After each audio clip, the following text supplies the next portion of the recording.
Hello. Hello there, all you bucket heads. And welcome, all you guardians, to another episode of the most disorganized podcast on the internet. Welcome to Under the Helmet Podcast. If you like what you see here today, don't forget to like, comment, share, and subscribe.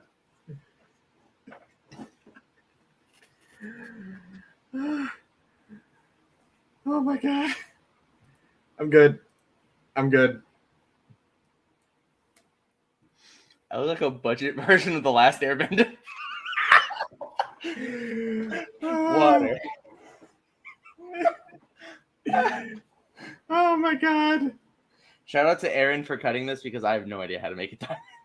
Shout out to that might have been our best intro we've ever done. And if it was really good. If it gets us copyright struck, it gets us copyright struck. I'll take that. I don't know how. Number one, it's incredibly transformative. Number two, we played 30 seconds of a song. Not even 15 seconds of a song. So plus we were riffing on a meme. So we were riffing. with that being said, don't forget, while you're here, if you enjoyed that hilarious intro and you want more of the most disorganized podcast, you gotta leave a like, comment under the video, share with your friends, neighbors, brothers, sisters, lovers, friends that are in the community, anyone you want.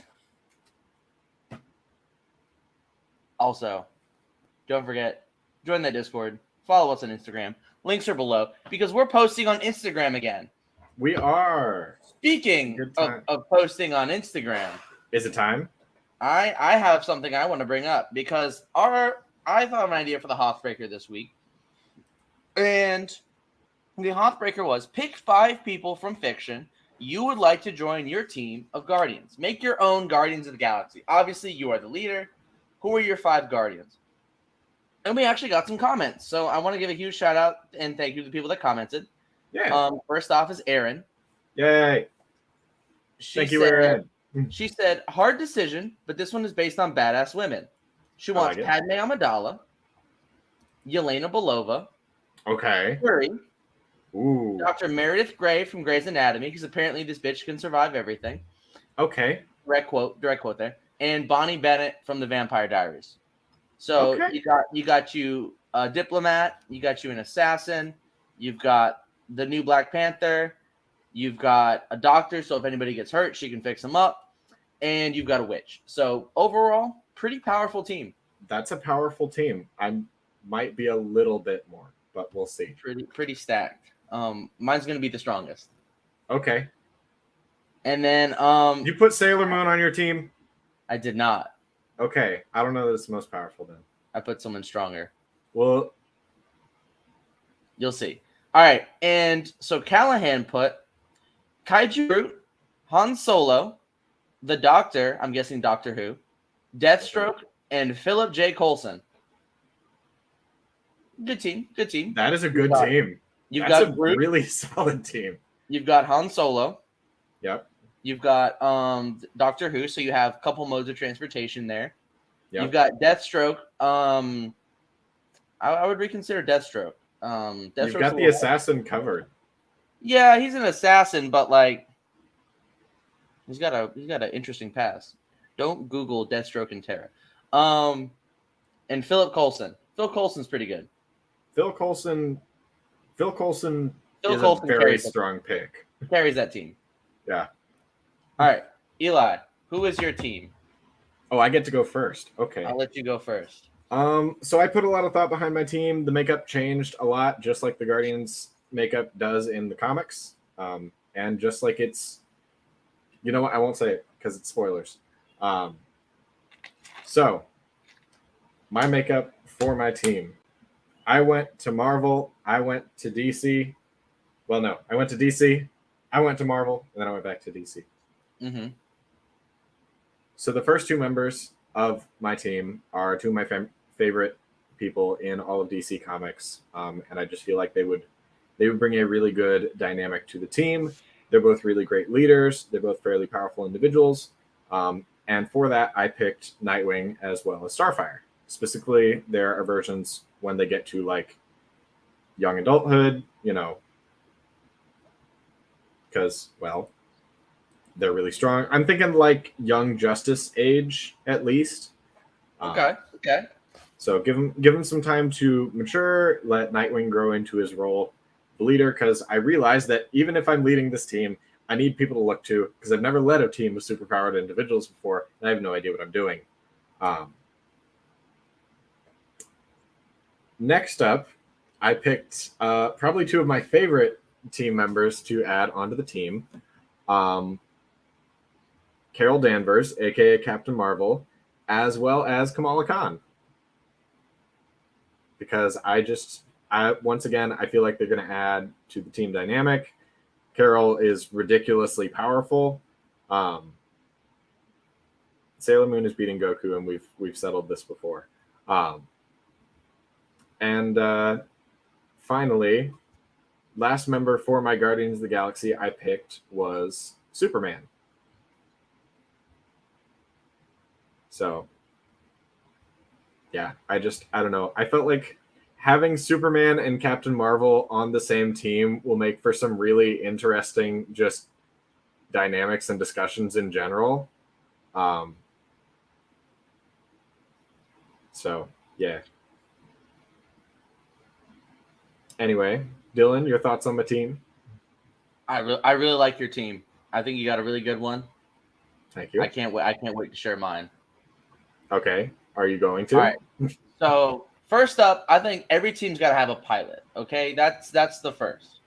And originally, I was gonna go with Han Solo, and then I realized there's a better pilot out there. Wedge Antilles? Nope. Anakin Skywalker? Fuck no. Harrison Dula? Close, but no. Greasy Money, baby. Yeah. Is my pilot. That's a good pick. I will say, for muscle, I was really torn. I was thinking Chewbacca. I was thinking Garazeb Aurelios. But I thought, who could fill two roles in one, as muscle and as, a infiltrator, a group type character? K2SO. Ooh, yes. So I got Grease and K2SO. And then I'm picking as my third member as kind of like I don't want to say your Peter Quill type, but kind of the cocky hotshot but yet powerhouse. Ben 10. Dang. Okay. Yep. We pull in anybody. And then as my Drax the Destroyer type character, Goku. Okay. Ain't nobody beating Goku. I don't care if they have a power called Beat Goku. They ain't beating Goku. Holy crap! Site's in the chat again. It is. Let's go. Ezra Bridger. All right, yes, Ezra Bridger is a Peter Quill type, but I didn't want to pick Ezra. And then finally, I felt like this team wouldn't be complete without a Jedi. And I did a lot of thinking. I did a lot of soul searching. I did a lot of who am I going to pick, because there's a lot of great Jedi out there. And I was leaning Obi-Wan for a good while. Mm-hmm. But you know what? I think just because it's kind of cheating a package deal, but they come together, and Cal Kestis. Okay. Because of BD1. That's a fair point. I almost thought you were going to say Kelleran Beck. Oh, that is. And now you're incredibly torn. No, I'm sticking with Cal. Yeah, I like Cal. Plus, we need a style. We need a style guru. We need somebody to deck the team out in different ponchos. That's a fair point. Plus, if there's any like bugs or lizards or animals we run into, hey Cal, you got that. I feel like I've got style guru down on my team, not only because I want to see the styles that Dick Grayson and Kamala Khan come up with for the team. because you know that Kamala can come up with costumes. She's a cosplayer. She's done costume design. We know that Dick has some interesting costume design. Everybody I want to see what happens when their brains come together with our powers combined. What happens when you let a cosplayer contact the man who made disco? I am genuinely curious as to see her reaction to a disco wingsuit. Oh God, I feel like she would either absolutely love it or absolutely hate it. Mm-hmm. I don't know. I feel like there's some really good dynamics that you're going to have on that team. Kamala, I feel like, is going to mesh well with everybody. She is kind of the glue that binds the team itself together. Clark and Carol are going to be an interesting dynamic. I don't know how those two are going to gel. I think they would gel really well. Yeah? Because Carol Danvers has a lot of respect for Steve Rogers. Okay. And I think very quickly Clark would earn her respect. I feel like Clark's going to want to meet Steve when he hears about him. Absolutely. And I feel like those two, man, the conversations those two would get up to, that'd be something. They have as Loki said in Thor the Dark World, the best one. You want to have a rousing conversation about truth, righteousness, liberty. God bless America. Oh, God. That would be their conversation. Also, I don't think Thor the Dark World is the best Thor. Please don't come for me. Please. I beg of you. I'm a Ragnarok stan. Please. I'm begging. Ooh. I'm pleading. We just had another comment roll in. Uh-oh. So it is from Dealing in Absolutes. We love you, Sydney. Hey, Sydney. You are doing well. Buzzer beater. Mm-hmm. Mm-hmm.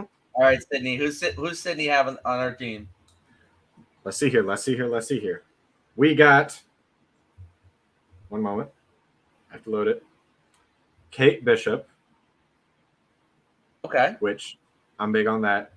Mayday Parker. For those of us who don't know, that's Peter and MJ's kid. Harley Quinn, Spider-Punk, and Rey Skywalker. Ooh, incredibly based. I love all of those picks.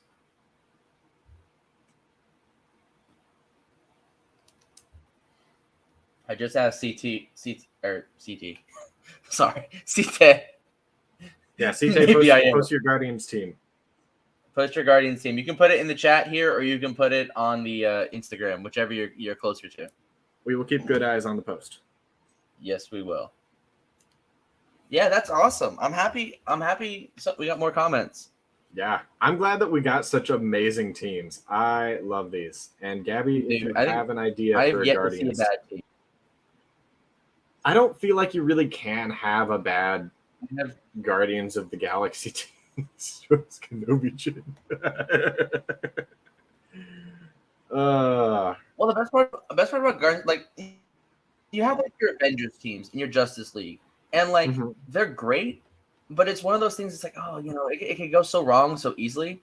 Whereas like a lot of these teams, kind of, we're like a Guardians of the Galaxy type team where you have a team of misfits. I think it works inherently better because they're all misfits. They all don't, you could take people that wouldn't necessarily get along in a regular team and you could put them on a team that would work. Uh-oh, Gabby too. What do we got? It has to be pure chaos. I mean, to be fair, chaos. That is just the Guardians. I don't think it's gonna be. Yes, you can have Kirby. Anyone in fiction. I pulled Ben 10 and Goku. There are no rules. Yes. Dylan promptly tossed the rules out the window when he picked Ben 10 and Goku. Pure powerhouses. Well, Ben 10's smart too. I'm thinking Ben 10. I should elaborate further. Teenage Ben 10. Okay. Yeah, I mean, to be fair, I put Captain Marvel, who has the power of at least one nuclear bomb in every punch she tosses, and freaking Superman on a team. The woman who beat Thor in What If. Mm-hmm. Which No, there's an adult Ben. There is an adult Ben 10. There is. I'm thinking of teenage Ben 10 from, I think it's Ultimate Alien is the show, because there's the 10-year-old one. I'm talking about the original, like. So there's the original Ben 10, and then there is I think it's Ultimate Alien, and then there's another one where like he's like younger now, and they've like aged him back to 10. That's not the one I'm talking about. I'm talking about the one that's like teenage Ben 10. The one with the green jacket. Okay. I don't think you've seen him. No, I have not watched any of Ben 10. Oh, Ben 10's so good. It was admittedly not a show that I was on. I was, I don't know what I was doing at that point in time. It was not that. I get that, but it's a really great show. Okay. I like the spider people on Sydney's team. I think that was a really great one. Mm-hmm. Also, if anybody's watching this post live, leave a comment in the comments down below who you would have on your team. I'm genuinely trying to like pull as many people together because I think it's so cool, the idea of all these different people.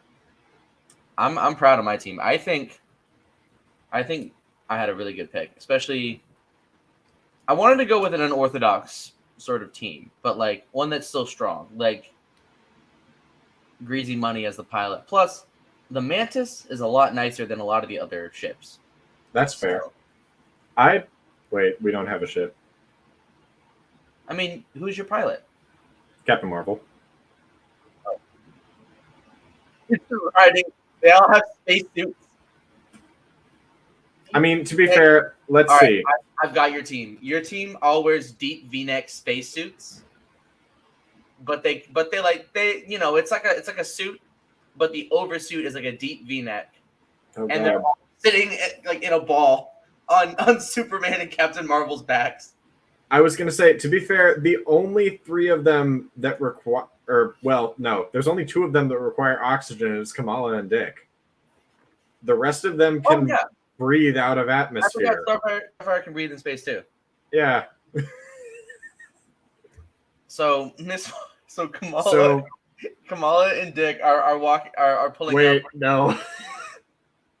So Carol and Starfire just have Kamala and Dick in little spacesuits, and they're just childish to them. And Clark is just flying of them front. Either holding them under the arms, or they're like sitting like in a ball on one of their bags. And make them sit crisscross applesauce on Superman's back. At one point in time, Dick did hop on Superman's back. Superman pretended to be a flying carpet, and they sang "I Can Show You the World" from Aladdin. This has happened. In more ways than one. No, put that away. We don't need that. Ooh, okay. Wait. Let's see this.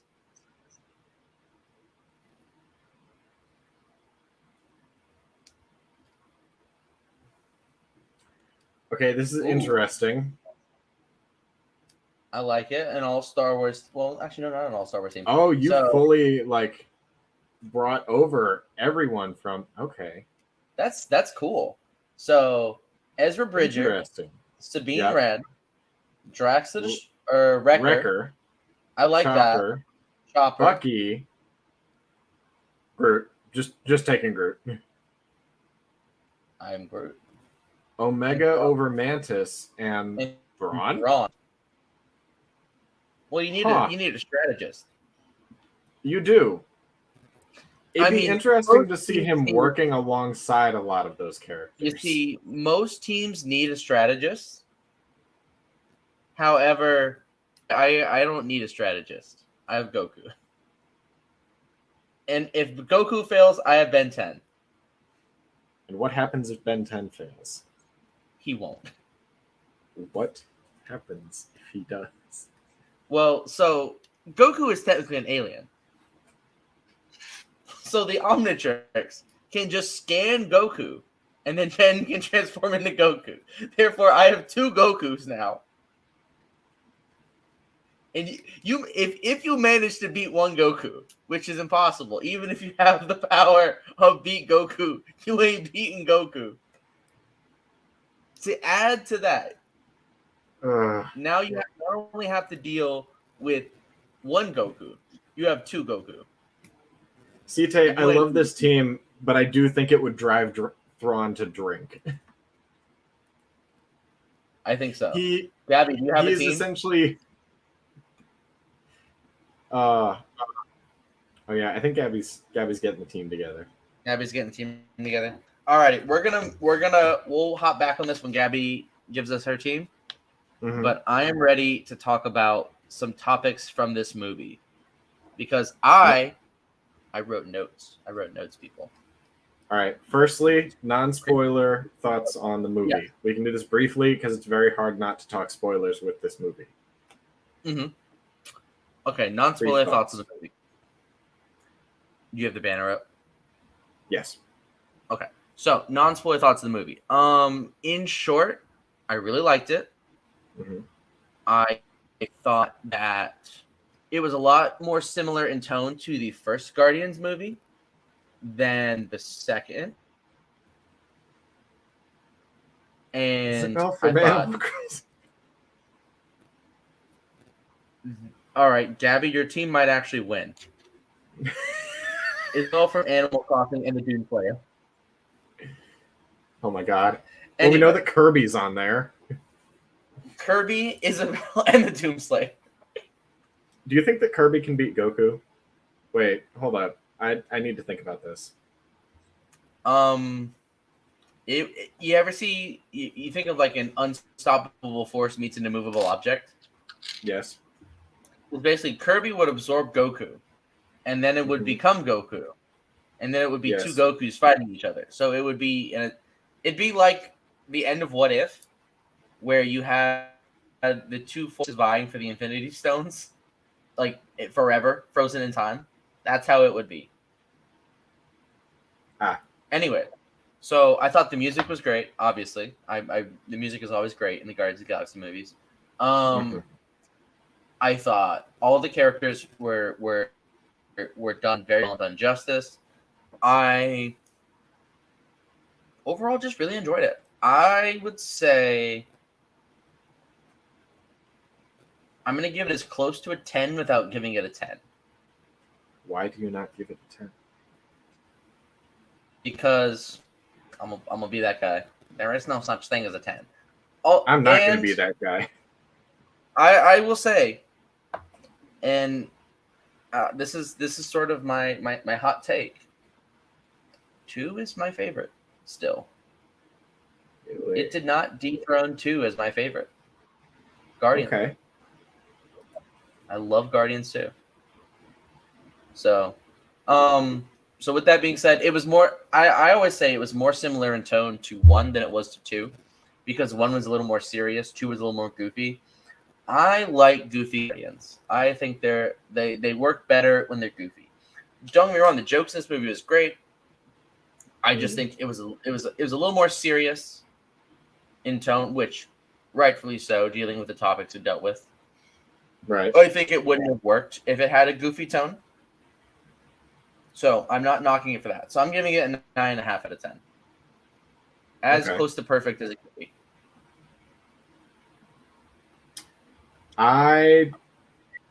This movie was a 10 for me. That being said, some movies, I go back to and they're just like no, babe, Lightning McQueen is not a terrible pick for your team. They're a great choice. I'm sorry, I was about to get into the emotional depth of the...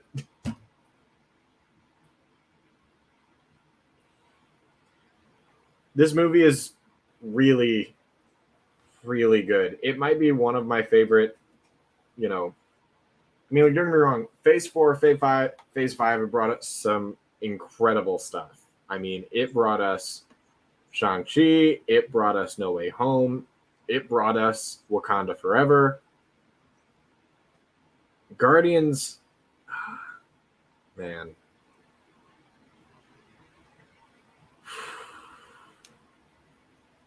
This one, I don't know. It dealt with such intense topics, and ultimately, I was sitting there in the theater. Admittedly, I went with Callahan to see this movie, and Callahan can probably count a number of times this movie made me just start crying. But it was so good. It was so good. I mean, all right. I'll ask one last non-spoiler question. Who do you think was the standout Guardian in this movie? Who do you think was the best? The standout member.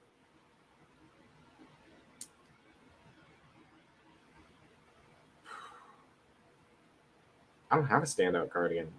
This movie covers all of them together so well. I mean, don't get me wrong. It's definitely the story itself is a lot more rooted in Rocket and specifically Rocket's past. But I don't think it's an entirely Rocket story because it does so much for each of their characters and develops them all so much individually as well as together that I don't feel like there's a standout Guardian in this one. It ultimately is purely a Guardians of the Galaxy movie. Like the first and second, they focus a lot more on Peter. The second, especially because it's dealing directly with Peter's past for a good portion of the movie. But that being said, it's still not an exclusively Peter movie. It just leans a lot more that way. This one, while the story itself leans a lot more Rocket's way, there's a fair amount of it where there's, where he's not involved, even if the story is, directly centering around him as a plot point. I don't know. That's my 2 cents. Callahan says Rocket, no question. I can totally understand that. Yes, I did not grab the pack of tissues that you brought. I felt bad about making you open them, but I really appreciate the gesture. I know that's what they're there for, but I was just sitting there, and I don't know. I just used my T-shirt. And then we played Sabak, and I whooped him. Rocket is definitely like the main. I don't want to say the main character. He was kind of the main character in this movie, but in my mind, the standout Guardian in this movie is Nebula. I would say yeah. I think she's the standout. She's the standout. She carries a lot of the team because the team's kind of fractured in a way. And you have all of them kind of dealing. She's kind of the burnt out wine mom that kind of pulls the team together. So, what's up, Zach? Good to have you. Huge props to Nebula in this movie. She did great. Okay, this is the last opportunity. CJ says he's heading out. It is spoiler time. Are you ready? Yep. Because it is spoiler time. I have the topics I want to talk about. All right, banners going up. The banners up. Gloves are off. Bye, CJ. Go see the movie. You will love it, UV. That's all I'm going to say for that. You will love the movie. All right, spoiler time. I also cannot wait to see what James does with DC because if this is any indication, he put his whole heart and soul in this movie, knowing that he was going over to DC. I for that.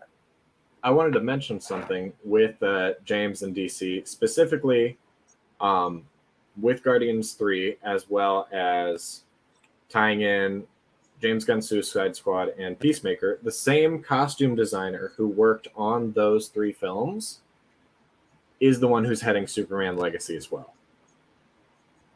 So I'm very excited about that and what that could bring. Okay. So, first thing I want to talk about with this, we're not going to do a plot rundown. If you want to know the plot, watch the movie. I want to talk about Orgo Corp are in the Skin Planet. I hated that. It was so gross. It was so gross. It made me so uncomfortable. I was uncomfortable the whole time. I was like, ugh. And then, props to the team. They did great. I love that every time there was like this like underlying like squishing sound. It was gross. I just want to talk about it because I was like, ew, nasty. Interesting, but nasty. It was, but yeah. But that kind of leads into the High Evolutionary. What did you think of the High Evolutionary as a villain? They were positively diabolical, and I loved hating them. Absolutely. They were, like, don't get me wrong, I love a good redeemable villain. But I also love having somebody to hate. And there were no redeeming qualities to the High Evolutionary whatsoever. They were just pure evil. Like, he was a straight eugenicist. Yeah. Yeah. He was the worst. He was the literal worst. He was. He kind of represented every single negative aspect from humanity. When he blew up that planet of people, that was crazy to me. Yeah. He's like, I'll also, just start over as I have it before. And I'm like, also what? With the Sovereign as his like creation. That was so cool. I love that he's like, he basically said to like Aisha, I made you guys for funsies. Watch your tone. That was crazy. Yeah. One thing I really, really loved about this movie is how well it ties in all three of the Guardians movies. Because we see stuff from all three pop up in this one. Like, specifically, having the Sovereign return was really cool. Having them, like, having Adam Warlock show up from the post-credit scene of Guardians 2, I was very happy with that. Very happy. All right. I actually wanted to talk about Adam Warlock. Let's finish kind of talking on the High Evolutionary, and then I do want to talk Adam Warlock. Yes. Because I really liked him. I really liked Will Poulter's portrayal of him. He did a very good job. I think it was very easy to make him like a quasi god. So I like the fact that he was kind of a bumbling idiot. I really liked that. But my one critique comes from Adam Warlock, and this is what Aaron said. What was the point of him being in the movie? Other than saving Peter at the end, what was the point of him being in the movie? He felt kind of shoehorned in there. I mean, I think James did end up saying that Adam was the hardest person to try and fit into the movie. Yeah. And I will say that while Adam Warlock is in this movie, it's not his movie, if that makes sense. I feel like part of Adam's story in this movie is seeing him get to choose what defines him, because he was made to be this perfect being and ultimately to be kind of this conqueror for the Sovereign to execute their, bidding or whatever. And throughout the movie, instead, by the end of it, we see him choose his own path, that one with the Guardians. Whereas initially, he was just so set on this one way of thinking. But I personally feel like his path that we see throughout the movie shows that you ultimately choose who you decide to be. You are not what you were born to become. Which ties back really well to the sequel trilogy and the story of Rey Skywalker. So, I'm big on that. And the story of Rocket as well. So I feel like will say one thing I definitely agree with that, but I wish that, like, I don't know. I feel like there was a really good moment for him to like talk things out with the Guardians. And like on that in that scene where like he crashes through their ship, Gamora holds the knife, her sword up to the little like weird looking animals thing, and she's like, I'll kill this thing. Don't be rash. That's a perfect moment for him to be like, hey,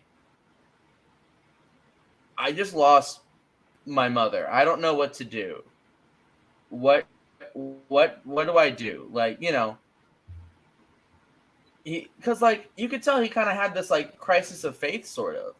So it would have been a really great moment. It would have been a really great moment for him to be like, hey guys, like what do I do?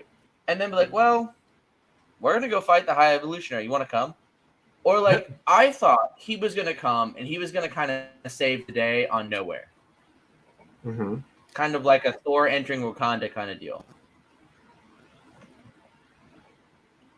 I will say I did like that Kraglin got a moment to use the spear. But I don't know. I feel like Adam showing up would have say spear. I don't know the right word for it. What kind of spear is this big? Yes, it's an arrow. I couldn't think of the right word. Sue me. This is the podcast effect when you're mid show and you don't know what the word is. Okay. Well, I guess that's all part of my plan. It's all part of my plan to get people to call me an idiot in the comments. Wink, wink, nudge, nudge. You should do that, by the way. That's a fair point. Verbally abuse me in the comments. He doesn't know what an arrow is. What a dummy! I don't even know what he's talking about. Delete your channel. But I don't know. I personally feel like Adam, at the point that we reach him, he is so new to just everything. In all honesty, like he was just kind of born yesterday from everything that we'd gathered. I mean, they even said he was taken out of his birthing pod too early. I don't think he's learned any of the necessary skills to be like, you know, like talking things out because he's still learning so much. So as much as I would have loved him, I was honestly expecting him to, you know, I'm very glad he didn't die. Yes, I'm also glad he didn't die because what is it with Marvel of introducing good characters and then killing them? And also main kind of recurring characters within Marvel Comics and then killing them.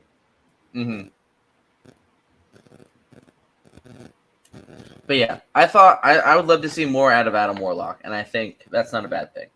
I think we definitely will. Speaking of more out of Adam Warlock, I'm very excited for our new Guardians team. Yes, I was surprised nobody died. Honestly, same. I was waiting for it. I was waiting for. I will say, one thing I noticed was they really did a bait and switch with every member of the team, where it looked like they were gonna die and then they didn't. And I thought that was really cool. I really liked how they set that up, where it was like, oh my god, it's a Nebula, and they did. But they did it in a way that didn't make you feel slighted. Like at no point did I go, oh man, they should have died from that. Are you kidding me? So I thought that was very well done.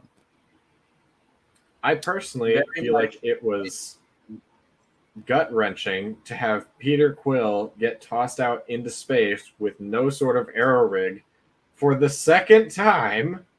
Well, no, this makes the third time. Peter Quill has gotten tossed out into space without an arrow rig 3 times in the MCU and has gotten saved by actually putting a helmet on him once, because it happens outside of nowhere in Guardians 1. It happens as he and Yondu are leaving Ego in Guardians 2. And it happens as the High Evolutionary ship is being destroyed in Guardians 3. 3 times in a row, poor Peter Quill has gotten his butt shot out into space. And 3 times he has gotten rescued. That's pretty cool. I didn't make that connection. Also, his helmet got forgotten in a drawer in nowhere, and that was Gunn's explanation because of the urgency of the mission. Yeah, I was wondering about that. I was like, where's this man's helmet? Yep. Chris Pratt really said, I want to make sure they see my face in this movie. Yep.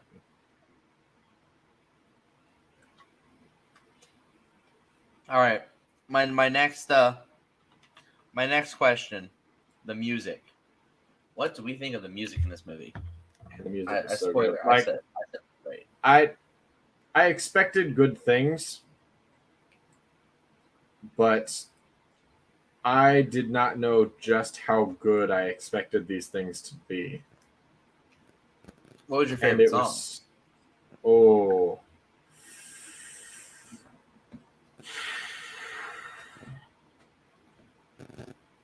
That's a good question.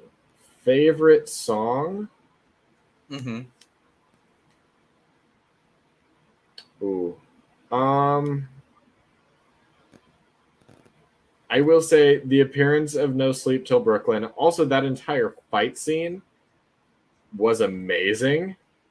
The Guardians got a hallway scene. The Guardians did get a hallway scene, and it was beautiful. They ate and left no crumbs. It was beautiful. They did.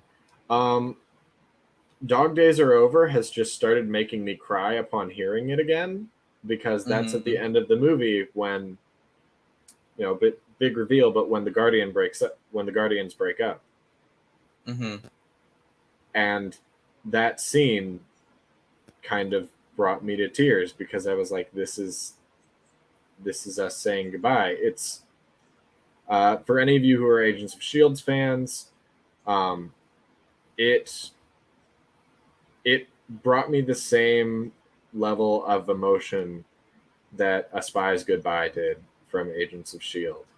And if you haven't seen Agents of S.H.I.E.L.D., you don't understand what I mean. And if you have seen Agents of S.H.I.E.L.D., you understand just how much I cried. It's me. Hi, I'm the problem. It's me. Yes, you are the problem. Anyway. I haven't seen it. I know. You should. It's good. I should. We're currently watching High School Musical. That's the next thing. Man, Gabby already watched High School Musical with me. You gotta catch up further. Come on. Gabby watched it with you. Aaron's having me watch it because I'd never seen them. Yes, Gabby had me watch it because I'd never seen them. So I'm not a musical guy, but I thoroughly enjoyed the first one. We're watching the second after stream tonight. I am a musical guy. So there's that. There are those that there are two people in this galaxy: those that are in the musicals and those that are not. You've seen 1 out of 3. Oh no, we're in the same boat. We're watching 2 tonight. I'm very excited. We're also gonna watch some Clone Wars episodes. That's the bargain. Then we have to start the next decom series. Aaron laughing in the next. She's laughing as I talk about this. Also, she was the one that really asked me about Adam Warlock because she doesn't know comics. So she was like, "What's the point? What was the point of him?" I'm gonna be real honest. I don't know anything about Adam Warlock. Other than he's cool. All right, and then so my favorite song was honestly the cover of Creep at the beginning. That was good. Because I love that song outside of Guardians. But I had never heard the acoustic version. And there was at one point so little backstory about my theater experience. We went and watched it yesterday.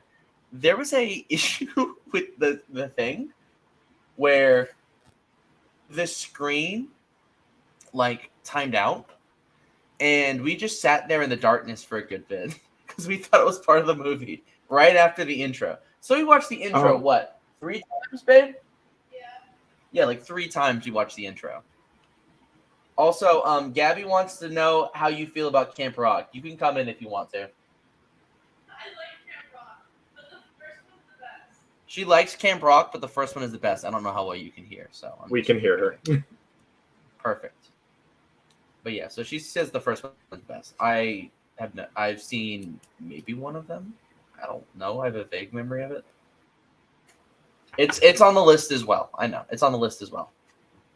I can feel her smiling in the other room. But anyways, yeah, Creep was my favorite because we heard it multiple times, and there was one point where if you know the regular version of Creep,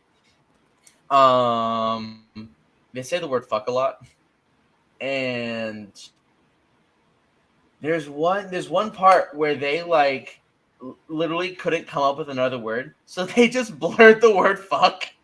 And I really appreciated that because they wanted to save it for later in the movie when Star-Lord is the first character to canonically say fuck. Fun fact: that was not planned. Word out, Tony Stark, bitch. So James Gunn has this habit of giving actors new lines on set, and he did that to Chris Pratt in that scene. That line was not in the script. But when he directs actors, he'll just give them new lines to try on set. And that's what happened, and it fit so well, he was like, we're keeping it. It was hilarious. It was great. I remember seeing the trailer with that scene in it, and I was like, oh, wow. That doesn't fit well. I thought it was really out of place.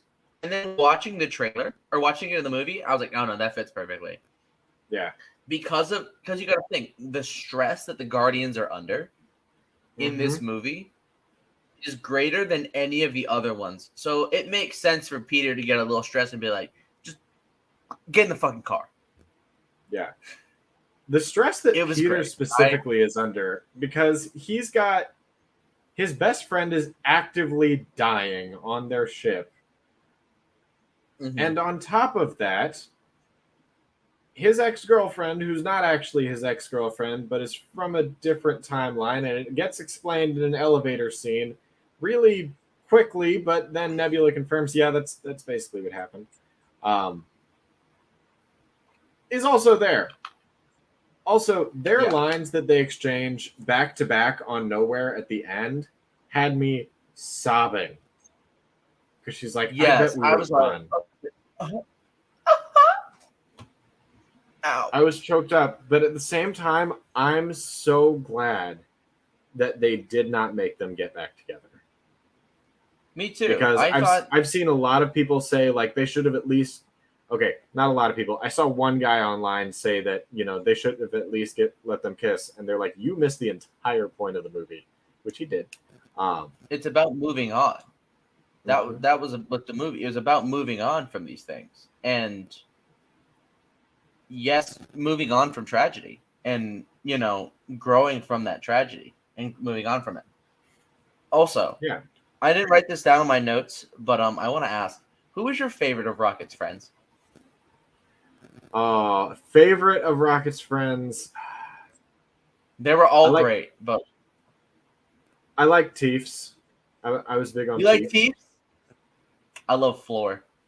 I like Teefs because he kind of talks like this, and he just always sounds like he's happy to be there.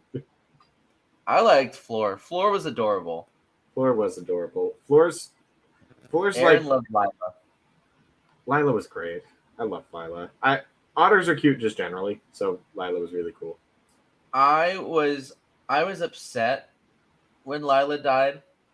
I was more upset when Floor died. I was just sobbing. Floor was screaming for him to run. He was like, "Run, Rocket, run! Like, run! Get away, get away!" And then when she stopped, I was like, "Oh no, oh no!" And then she was dead, and I was heartbroken. I was like, "Not the rabbit." Yeah. Also, Rocket finally accepted he's a raccoon. 3-movie arc. He did. He did. DU-wide arc. The fact that he rescued all of the other little raccoons first, and that's when he was like, "It's Rocket, Rocket Raccoon," I was like, yes. I will say there was one scene that was unintentionally funny. It's at the very beginning when the cage opens and like the hand reaches in. And I kind of looked over and I said, me at 3 a.m. to the bag of shredded cheese.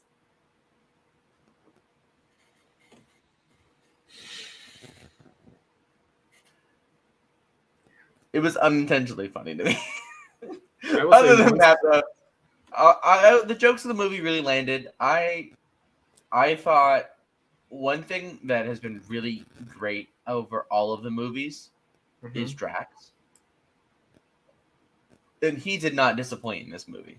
No. Dave Bautista is always great. Drax was always great. I really enjoyed him. One thing I really enjoyed in regards to the whole group is the final smackdown that they did on the High Evolutionary, where just everyone gets a shot at him. I was yelling, "Jump his ass! Mm-hmm. Jump his ass! Jump his ass!" Much deserved. They put the hurting on that boy, and then Gamora ripped his face off. Yes. I was not expecting that. So, but honestly, the thing I was expecting with the High Evolutionary, because in the comics, he's a robot. He's got like a robot face. That's what I kind of thought at first too, and then they revealed ugly face, and I was like, damn. I was like, oh, Rocket fucked him up. I was expecting robot face, and I didn't get robot face. It was just ugly face. It reminds me of a College Humor Batman. Scary face. Harvey face. Have you seen College Humor Batman? Yes. Yes, I have.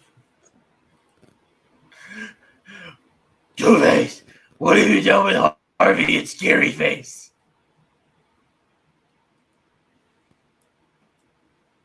Yes, I've seen College Humor Batman. This is a gun? Oh. I don't kill people.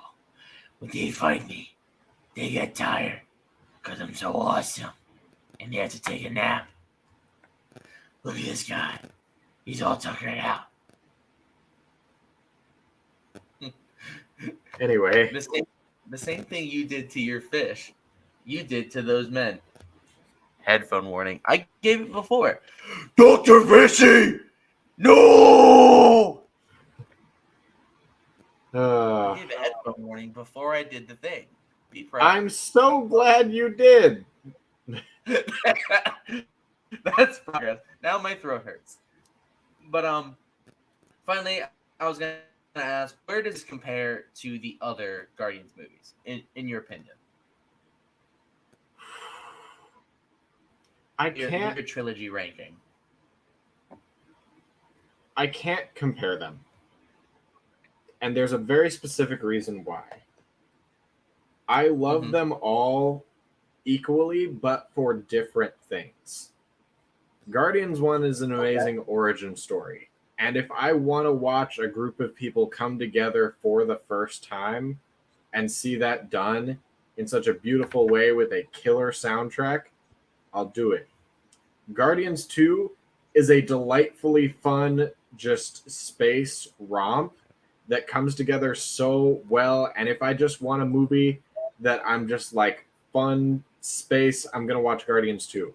If I want something that's going to rip apart and destroy me emotionally, and I'll still absolutely thank it at the end of the day and have an amazing soundtrack, but also is a movie that teaches me how to say goodbye to things, I'll watch Guardians 3 because it taught me how to say goodbye to the Guardians because it didn't give me a chance.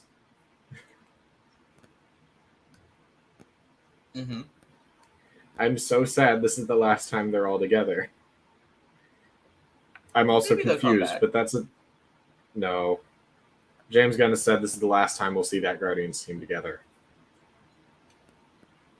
True. I know Batista doesn't want to do it anymore. So here's that was a very sweet and heartfelt description.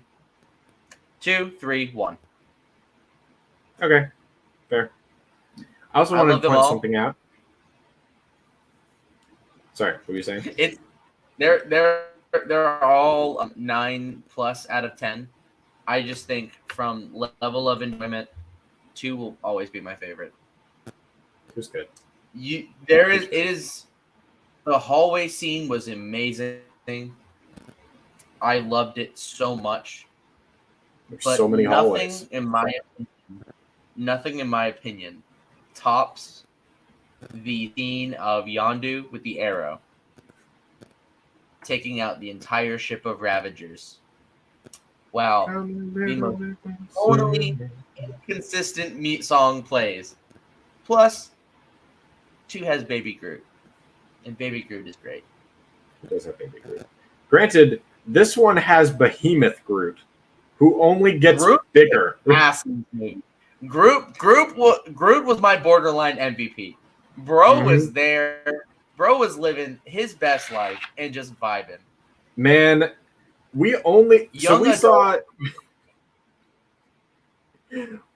like 3 of the, in my personal opinion, best Groots that we've seen. We have most cosplayable Groot, which is the one we see through most of the movie, because you can't tell me that he's harder to play than Swole Groot, but he's very human proportion Groot, and I like that.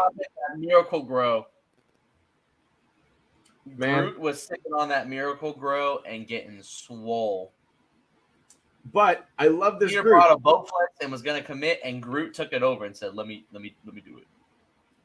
But this Groot is arguably the most human proportion Groot that we've gotten, which means that I'm really hoping that we get some good cosplays out of it. I would love to cosplay Groot, but that's a lot of time and effort, and I've never made a big suit. And I hear that they can be just a massive pain in the ass. We see Kaiju Groot, which they specifically call Kaiju Groot. And then at the end, we see Groot at the end of Guardians 3, and he is absolutely massive. Yeah, Alpha Groot is what they're calling him, because he's huge. Liver King Groot. No. Wait, yeah. What do you mean I won't get buff by eating bison testicles? What do you mean? What do you mean? Also, the fact that Groot just sprouted wings when they were flying. That was cool. Groot. I love that. The best part is the high evolutionary pops out using his. He said, "Boop boop." Oh man. He said, "Boop boop." Wee. Bro did a cannonball. Yeah. Most relatable character. Alrighty. Let's hit news and rumors. Before that, one last thing. So we didn't touch on one of my favorite side characters from this movie that I'm so excited to see as a somewhat main character moving forward, and that's Cosmo. I love Cosmo. Y'all have known that I love Cosmo since the last Disney trip when I saw them in the queue for Guardians. That animatronic is amazing, and I love Cosmo in this movie. But also, I wanted to point out, in the comics, Cosmo is a boy. Cosmo has been gender swapped for the MCU because James Gunn specifically wanted to honor the real dog who died in outer space, and I love that. And if you don't, reevaluate yourself. Because I love space, and when things die in space, culture I get sad. Again. Gender swapping my comic characters. The woke mind virus strikes again. Okay, what do I got? Because let's see here, I got stuff.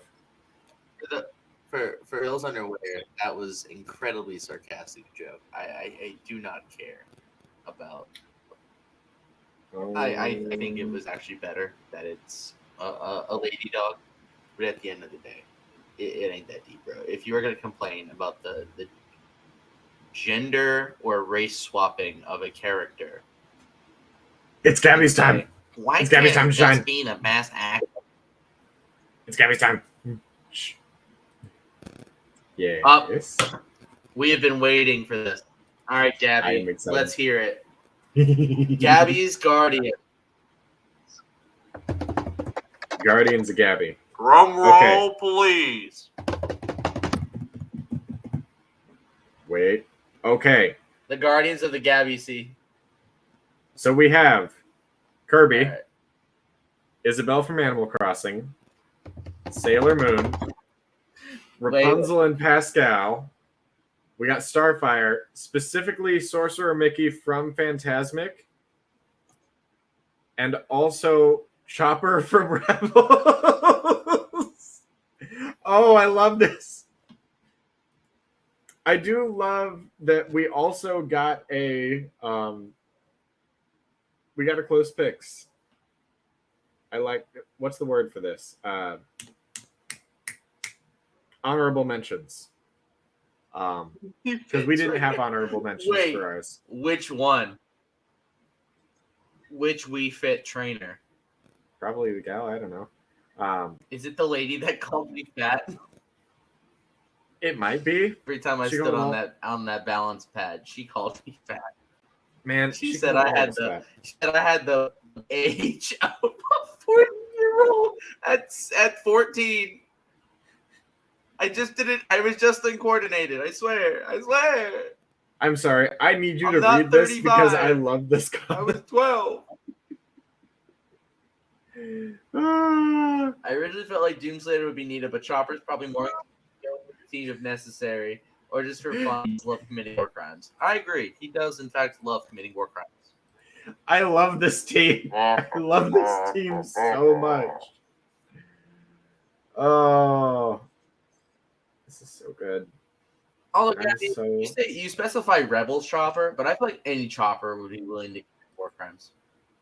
I think that's just because Rebels is the only time that Gabby's seen. Bad Batch Chopper was war crime. Bad Batch Chopper was, but Gabby hasn't seen Bad Batch. Chopper's in Bad Batch too. He is indeed. Bad Batch Chopper was like, hey, let's commit feather. Did you have any honorable mentions for your team?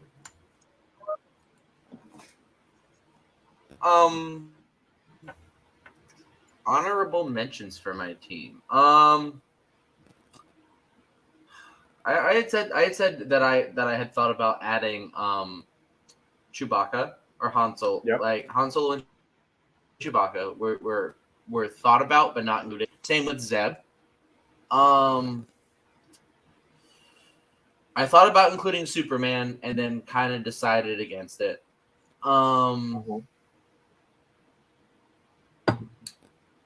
R2 was an option. I expected R2, honestly. I felt like I wanted something that could be like I wanted R2, and then since I was going to include Cal, I was going to like Cal and BD have sort of the R2 niche covered. Okay. So. Oh, sorry. Never mind. I don't have any honorable mentions mentions. As far as honorable mentions, yeah. But yeah. As far as honorable mentions that I have, originally, Egon Spengler from Ghostbusters was involved originally. And then I didn't want to bring him off of Earth because the other Ghostbusters would be sad. Oh, geez. Who else was originally in my team? Originally, I did have Spider-Man, but specifically Spider-Man from Andrew Garfield's universe because I wanted to let him fight an alien. And I thought that he would just bring some fun, lively energy to the team. I especially feel like it'd be interesting seeing him and Kamala get along. I don't know. I want to see Kamala interact with more superheroes. If you haven't gathered anything else from my team, it's that I love Kamala Khan, and I want to see her in more stuff. So put her in more stuff, please, Marvel. Come on. Iman Vellani's great. I'm hyped for the Marvels. Great. The Marvels is going to be so good. I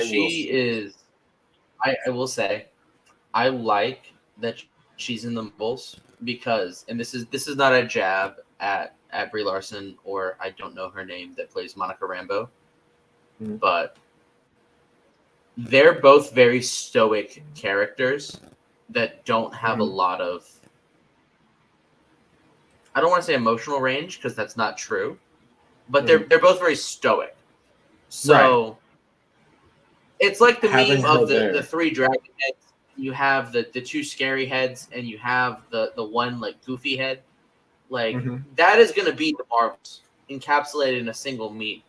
I'm sure I've seen it before, but somebody make it happen. Somebody make that a meme. Callahan, make it a meme and put it in the Discord. I'm pointing at the camera monitor. I'm pointing at the monitor that has my Discord pulled up. Put it in the Discord. Okay. I know it doesn't look like I'm looking at it, but I am. Dylan casually flecting the double monitor. Double monitor. So I can see myself from multiple angles. Anyway. So, what have I got here? News and rumors. Hit it. News and rumors. Starting things off. Raiders of the Lost Ark is getting a theatrical re-release. A 2-day only event on June 4th as well as June 7th. I would definitely love to see that. That would be... Man, that'd be so cool. Oh, I'd love to see that. Anyway, we got Star Wars news. Reportedly, within... So we heard about back at Star Wars Celebration that we're getting a new movie specifically about the Jedi Order following Rise of Skywalker involving Rey. And Kathleen Kennedy has given a bit more insight into the upcoming Rey film, saying that the First Order has fallen, the Jedi are in chaos, there's even a question of how many exist anymore, and Rey is now tasked with rebuilding the Jedi Order. It's not been said if anybody else is involved with the Jedi Order at this time. Just that is honestly all the news that we have. That's because they're working on getting John Boyega to come back, and they're working on his contract. They're being like, listen, Johnny boy, how many zeros have to be on this check before you say yes? You said you wouldn't come back unless you had to buy like your parents a house. We have that Disney money, bitch. You're coming back. We have the house right here. Anyway, House of Mouse money. I have a big old batch of news. It's been confirmed that Dave Filoni wrote every episode of Ahsoka. There will be 8 episodes with each around 60 minutes long. Thank goodness. Taika Waititi's movie is scheduled to start filming in 2024. So we actually have news on Taika Waititi's Star Wars movie. Hey, I'm excited about that. Thor Ragnarok Star Wars is looking very, very good. Tony Gilroy has... I can't wait for it to be basically Jojo Rabbit, but Star Wars, where he plays Palpatine. God. Tony Gilroy has confirmed that the final 3 episodes of Andor will cover the 3 days before Rogue One. That's cool. Dave Filoni's Star Wars film will be built around an era-defining event with a clamoring of characters wanting to get in the picture. We have a rumored title on that, but I'm making you wait until the end of news and rumors. I think I know what it is. Mon Mothma actress Genevieve O'Reilly teases Andor Season 2 is more heartbreaking and more devastating than even she thought it would be. Visions Volume 3 is reportedly already in development. Jyn Erso will not be appearing in Andor Season 2, with Felicity Jones saying, I'm afraid to say I won't be in Andor Season 2, but I still have hope for Jyn Erso at some point to make a comeback. The Russo brothers, directors of Avengers Infinity War and Endgame, had early conversations about potentially directing Kevin Feige's canceled Star Wars film, but ultimately, that did not end up happening. Let's see. I have a lot of news here. So there was actual early footage shown of Skeleton Crew exclusive to Star Wars Celebration, and Vane from The Mandalorian was seen in said footage. Interestingly enough, I have Beetlejuice 2 news because there's been a lot of stuff floating around about that. Willem Dafoe has apparently been cast in Beetlejuice 2. Catherine O'Hara will return as Delia Dietz. Jenna Ortega will be playing the daughter of Lydia, the character originally played by Winona Ryder in the original movie. Monica Bellucci has been cast as Beetlejuice's wife. Willem Dafoe has been cast as a ghost cop in Beetlejuice 2. So that's going to end up being something very interesting. Beetlejuice.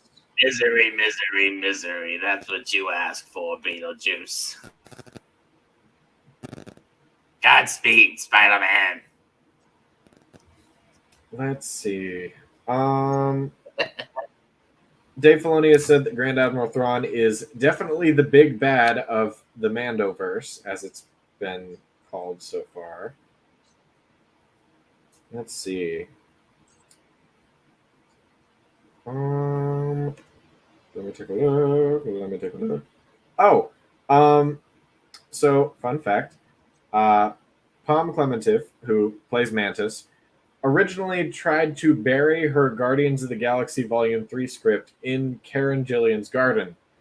She was quoted saying, "And then I got paranoid that someone would find the script, so I was like, we should hide the script. Maybe we should bury it in the garden." So if you didn't know just how paranoid people get about their scripts with the MCU, now you do. Them Feige sniper teams. Them NDAs must be thick. They've been getting back on it. They were lacking for a while. I have some news, I guess, be it interesting, maybe. Amber Heard has reportedly quit acting and fled to Spain to live a quiet life with her young daughter. So she has now fled the country.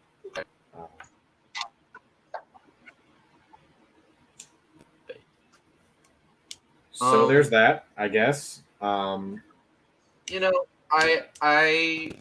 wish her well.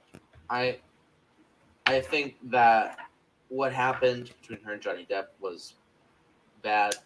I think that, it's tough being a celebrity and having that spotlight on you, and when you have such a terrible thing, it gets sort of broadcasted to everybody. And she owes him a lot of money, so she said, "All right, I'm out. Pieces. You can have the Aquaman. You can have the Aquaman 2 money. I'm going to Spain. Viva España, bitches." Let's see, what else do I have? Sorry, I'm going through here to make sure that I got everything.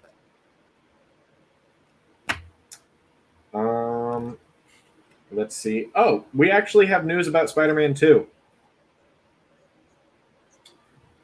Oh. So, come the time of Spider-Man 2, firstly, there's apparently some Sony PlayStation Direct thing coming out, and hopefully we'll see Spider-Man 2 there.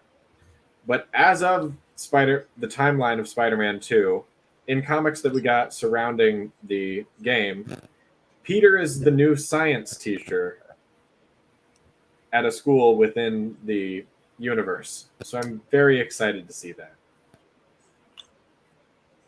That's going to be good. Oh, that's going to be very I good. thought I wasn't sure what Spider-Man 2 you were talking about. I thought you were talking about the movie. No. You were talking about the game. Now I'm caught up. Yes. Let's see.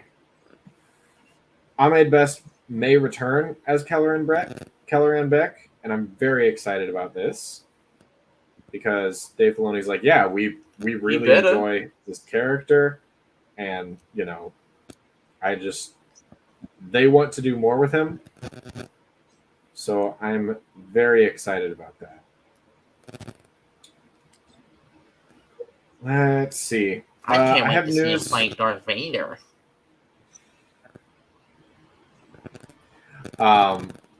We have a rumor Because that everybody's got to fight Vader. at least once.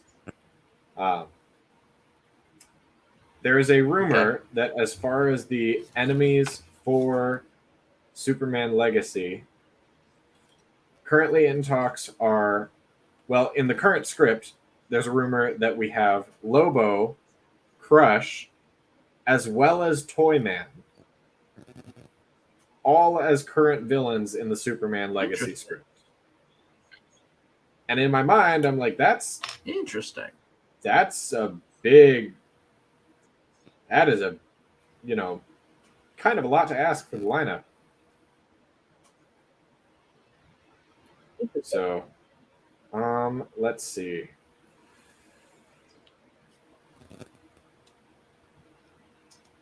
We have.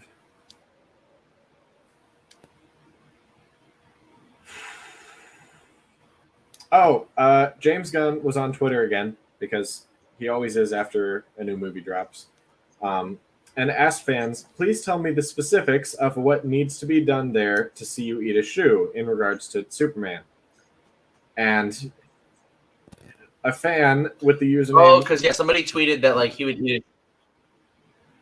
Yes, a Go fan ahead. specifically named Connor the Shoe Eater said, if Superman and Batman sit down across from each other in a diner and chat, I will eat one shoe. If they talk about how they would have solved each other's problems with ease, I will eat another shoe. If Batman interrupts Superman by saying, because I'm Batman, I will add another shoe. So long story short, if we get the how it should have ended Batman and Superman, shoes will be eaten. What else do I have? Oh, yes.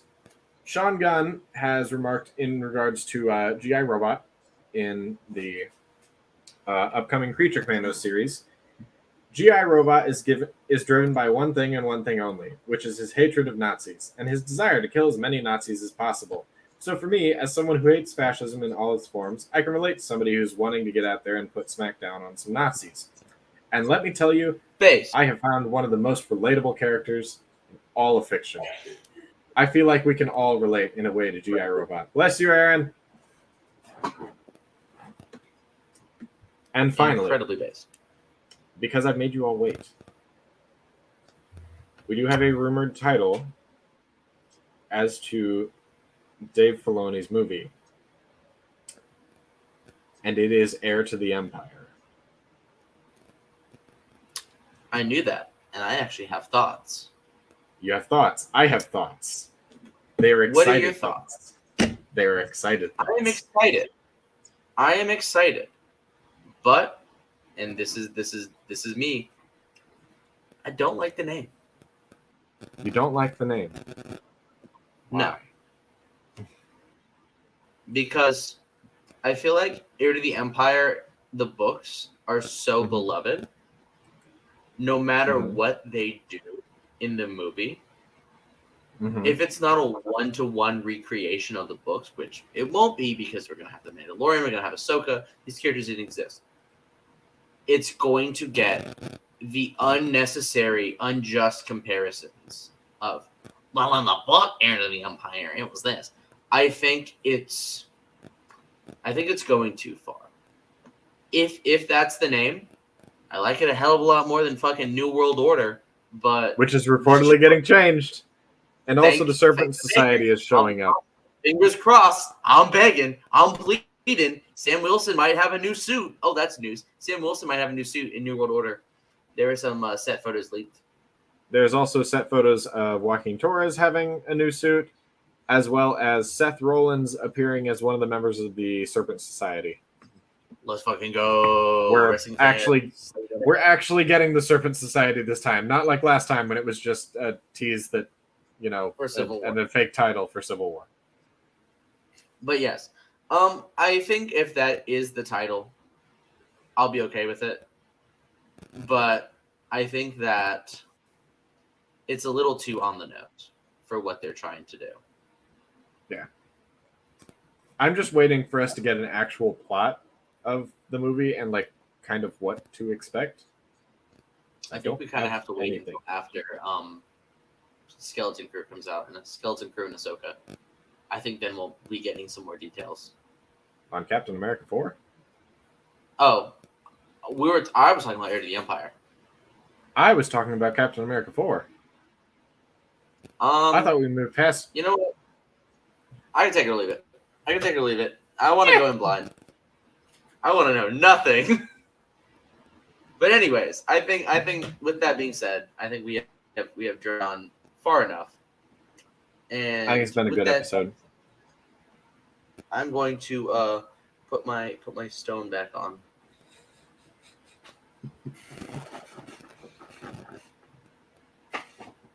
Are you just shooting off? I'm gonna shoot off. But before I go, have a good night. We are all Groot. And I will see you the next time that we go under the helmet. Play the music. I love you guys.